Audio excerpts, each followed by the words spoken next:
Welcome back. A backlash against a Christian hobby store. The Hobby Lobby suing the Obama administration. It is required by the new health care law to cover contraception for its workers and even abortion. Now groups are boycotting the store.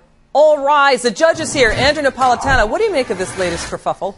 Well, I mean, I don't blame the Hobby Lobby people for filing a lawsuit. I mean, the suits will eventually be consolidated. There are 45 lawsuits out there, mainly brought by large Catholic organizations, the University of Notre Dame, the Archdiocese of New York, institutions like that have large numbers of employees that they have to insure, as to whom they have never provided these services, and they don't want to provide these services for value, and in the case of the Catholic Church, Catholic law reasons. So the court will struggle with the following. Does a sincerely held religious view exempt one from obeying the law of the land that applies to everybody else? Yeah. The last time they looked at that, it was a crazy case involving an Indian, Native American religion that used a hallucinogenic drug as a sacrament. And the court said, well, you can't consume this hallucinogenic drug, which is illegal for everyone to consume, by claiming it's a sacrament. However, this case is different because here you have the government interfering with an otherwise smoothly running system where the Catholic Church employs people and it doesn't provide abortion or contraceptive Right, but services. the White House is saying they're going to exempt Roman Catholic, basically, groups. But, you know, the other side of the argument is saying you're denying critical health coverage to your workers. What do you make of that? Well, the workers can obtain it elsewhere. It's not like they're being denied it. Or quit. They'll have to pay for it themselves, which will be available to them, or get it elsewhere.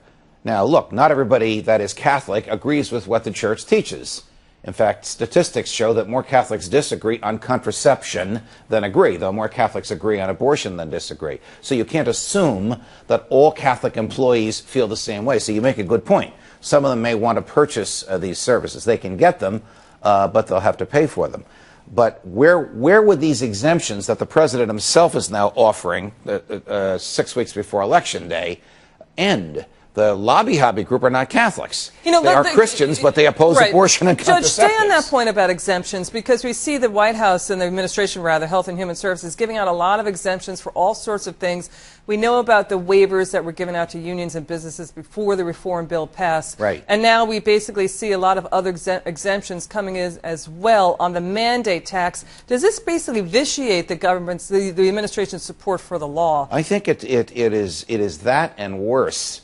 EMAC, I think it vitiates the constitutional separation of powers. This is pretty basic. The Congress writes the laws, the president enforces the laws, the courts interpret the laws. The president has to enforce a law whether he likes it or not. Giving him the authority to exempt people from the law is like letting him rewrite it, and the Constitution doesn't authorize that. Right, a lot of political atmospherics around this one, right? Yes, especially now. Yeah, the echo chamber is really rattling around, a lot of pots and pans in this debate. Good God. I wanted to ask what Sandra... Where's Varney, at home washing pots and pans? Yeah, I don't know. Exactly. We miss Stuart Varney. He's going to be back on Monday. Judge, it's always good to see you, sir. Thank you so much for your time.